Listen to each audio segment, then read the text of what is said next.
Bueno, Sergio, el tema de la Corte, todos los editoriales de este fin de semana estuvieron vinculados a esto. ¿Cuál es el conflicto de fondo de la Corte? ¿Es Rosenkrantz y Lorenzetti? ¿Es la decisión que va a tomar la Corte sobre el tema jubilaciones? A ver, el fallo sobre jubilaciones es una de las consecuencias.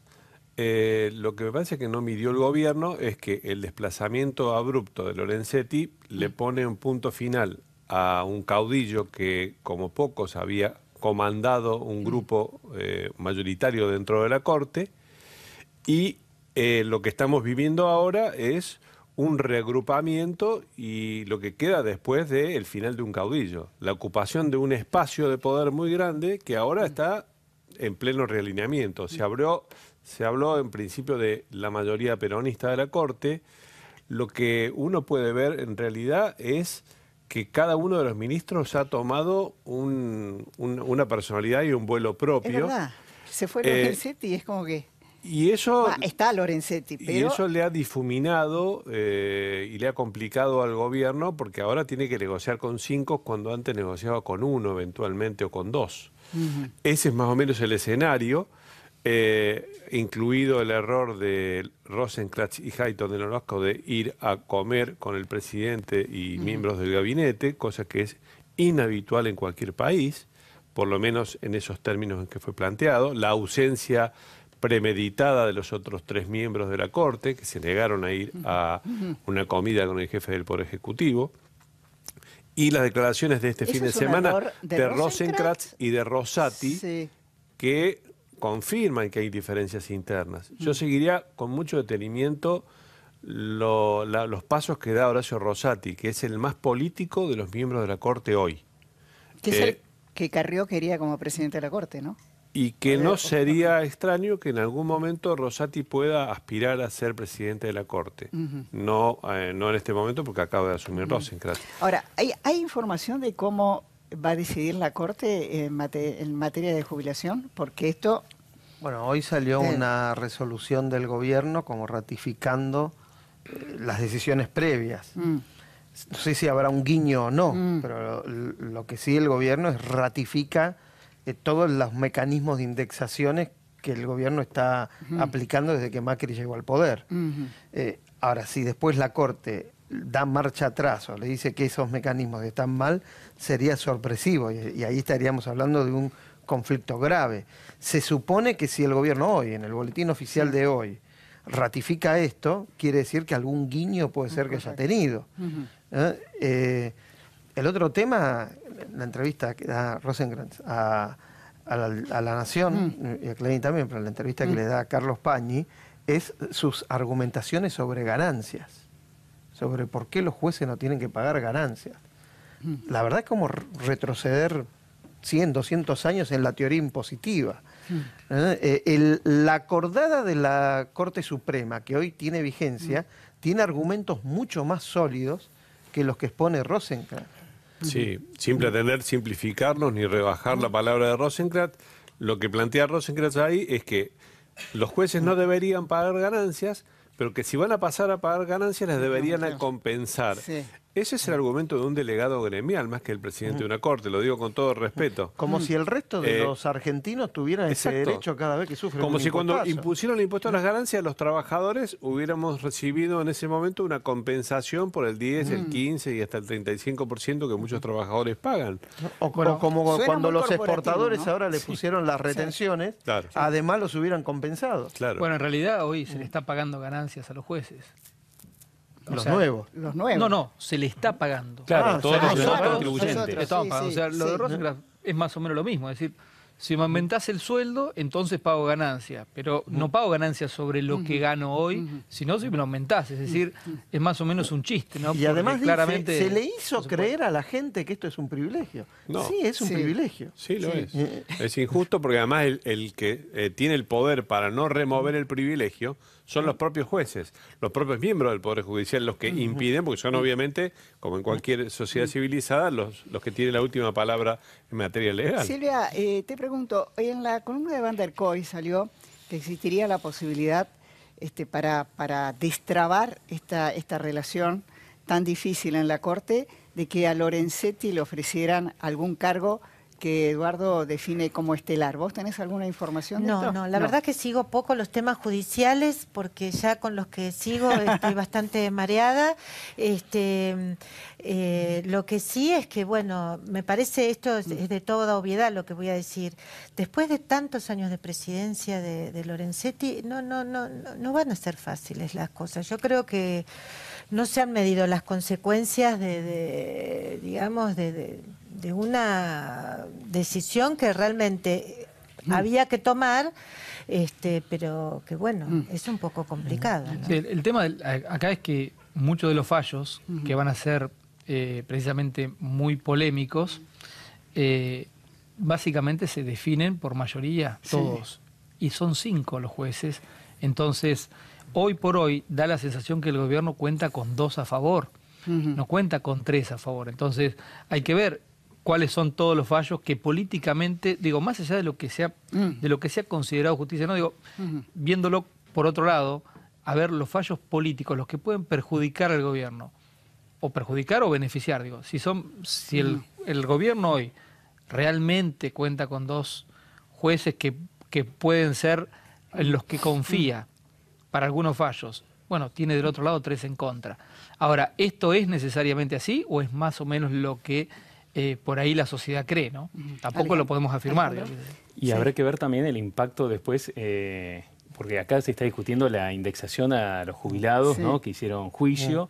Bueno, o sea, el impacto que eso puede tener por un lado, los jubilados que están demandando obviamente estarán muy interesados en que se salga un fallo a su favor. Por otro lado, recordemos que gran parte, casi la mitad del gasto público argentino, del Estado Nacional, es seguridad social. O sea, y obviamente que eso es una porción, no todos están haciendo juicio, pero evidentemente esto tendría un impacto fuerte. Ya en su momento el gobierno de Macri se estrenó con un fallo. Está muy preocupado el gobierno con ese fallo. Y sí, debería. Es que al Estado tiene un costo. Pero además el gobierno se comprometió ante el Fondo Monetario en uno de los capítulos más claros que hay en el acuerdo con el fondo. A ver, acá hay un problema. El año que viene se termina la plata de la reparación histórica, que es la plata del blanqueo. Con lo cual hay que conseguir dinero para mantener la reparación histórica. Si además de eso le agregás un fallo en contra de la Corte Suprema, es explosivo. Todo ese mecano que se negoció con el Fondo Monetario, porque no puede salir dinero de los impuestos para financiar un déficit previsional.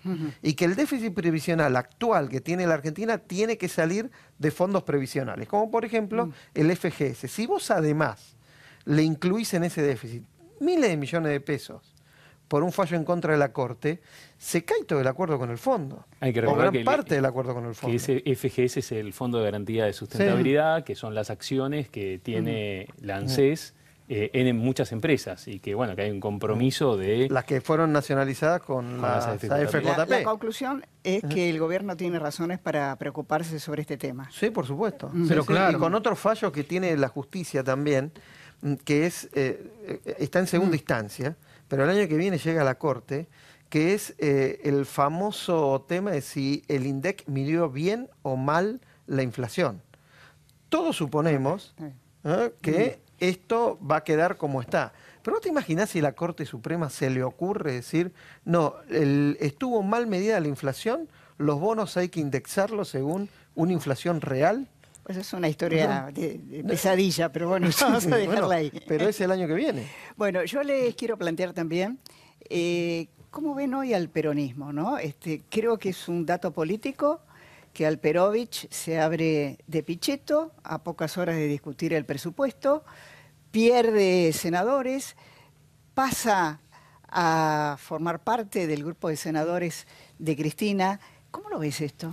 Yo creo que el peronismo tiene una oportunidad, que es una oportunidad de ser opción de poder.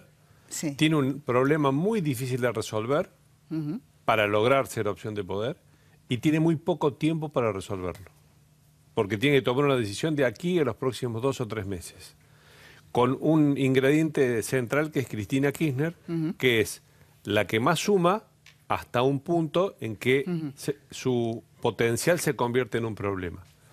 Y enfrente, o dentro del mismo peronismo, pero enfrente, hay 3, 4, 5 candidatos que no son en verdad candidatos porque no miden. De manera que de ese problema el peronismo tiene que encontrar una solución. Hace unos meses planteaban que tenían que ir divididos, ahora están planteando que tienen que ir unidos y que Cristina tiene que hacer un gesto, dar un paso al costado y ceder los votos, como si los votos se pudieran endosar como quien endosa un cheque. De manera que, digamos, va a ser muy interesante ver cómo, si el peronismo logra desatar el nudo en el que está, porque a su vez tiene la oportunidad de ser opción de poder de verdad en función de la crisis y de los resultados con los que el gobierno de Macri va a llegar a la reelección. Silvia. Sí, yo creo que definitivamente hoy el contexto da para que el peronismo vuelva al poder en el año próximo, no me cabe ninguna duda. En todas las encuestas, aún las encuestas digamos, de consultores muy vinculados al peronismo, es decir, que podrían ser poco creíbles, yo creo que la mayoría son creíbles, por ahí no en los números que se está dando. ¿Vos decís que hoy Cristina le puede ganar a Macri? Hoy Mauricio Macri es absolutamente consciente de que las encuestas le dan pésimo y que si hubiera un balotaje, él pierde.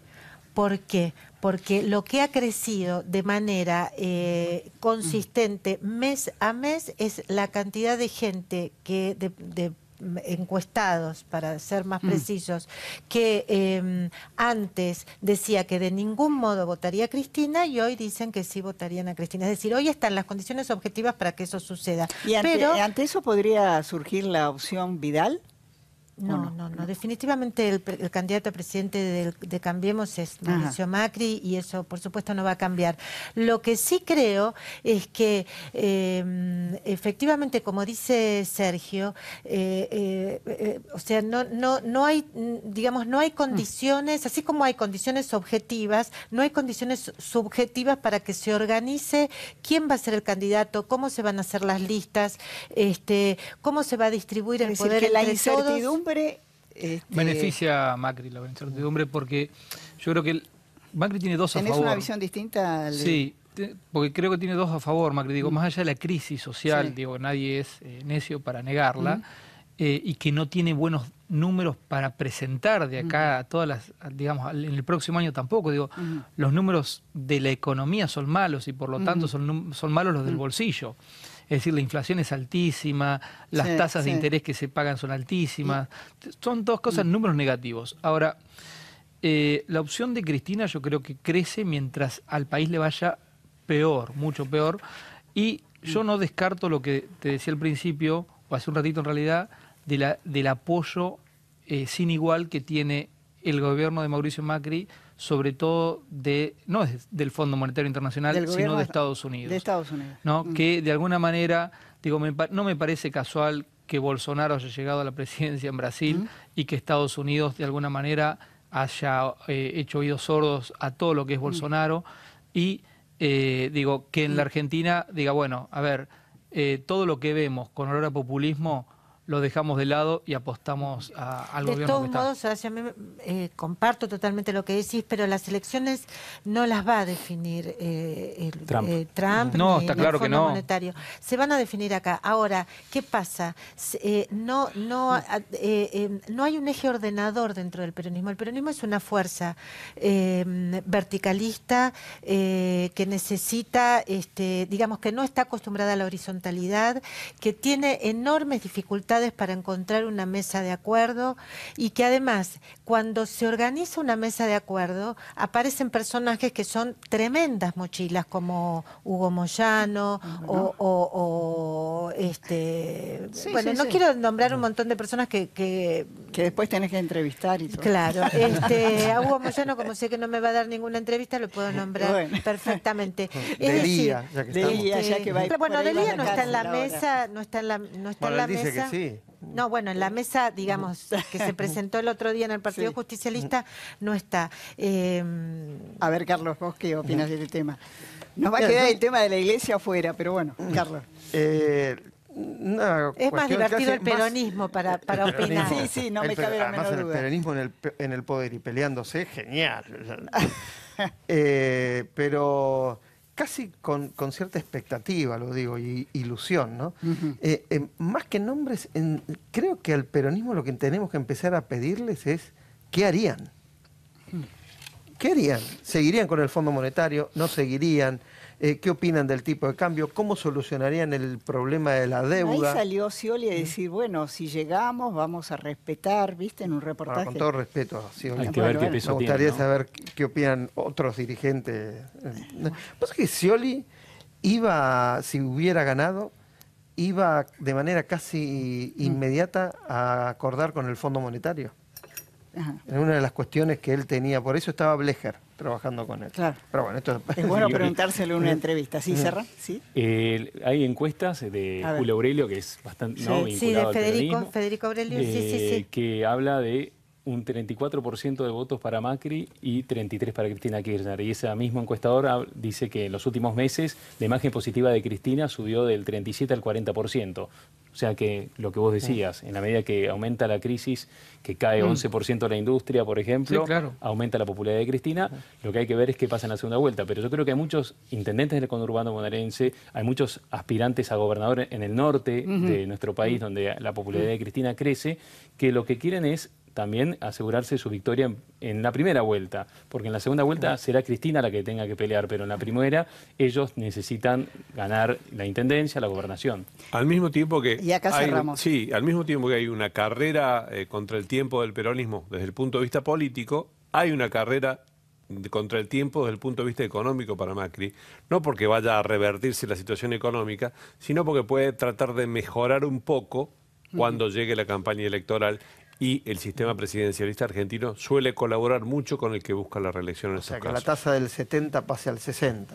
Además no van a tener, ojo, después pero no van a alguna tener financiamiento. y alguna ilusión más. Otra mochila es que no van a tener plata para hacer campaña el peronismo. A los 5, muchísimas gracias. Jorge Fontevecchia en el próximo bloque.